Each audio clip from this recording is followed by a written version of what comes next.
యేసుక్రీస్తు ప్రభుల వారి యొక్క జీవితాన్ని మనం చరిత్రలో మనం గమనిస్తున్నప్పుడు ఎవరో జీవించినటువంటి జీవితాన్ని అతను కలిగి ఉన్నాడనే విషయాన్ని మనం గమనిస్తాం. యేసుక్రీస్తు ప్రభుల వారు మనుషులందరి కొరకు కూడా మరణించినట్టుగా మనకు కనబడతా ఉంది.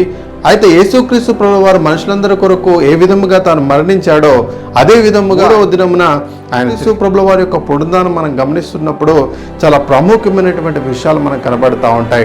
మన యొక్క విశ్వాసం అనేది కూడా ఆ పునరుద్ధానమైనటువంటి ఒక పునాది మీద నిలపబడిందనే విషయాన్ని మనం తెలుసుకోవాలి. చూడండి, ఈ లోకంలో అనేక మంది గొప్ప వాళ్ళు ఈ లోకంలో జన్మించినట్టుగా, మహానీయులు ఈ లోకంలో జన్మించినట్టుగా మనకు కనబడతా ఉంది. చూడండి, యేసుక్రీస్తు ప్రభు యొక్క సమకాలికులు చాలా మంది చరిత్రలో కనబడతా ఉన్నారు.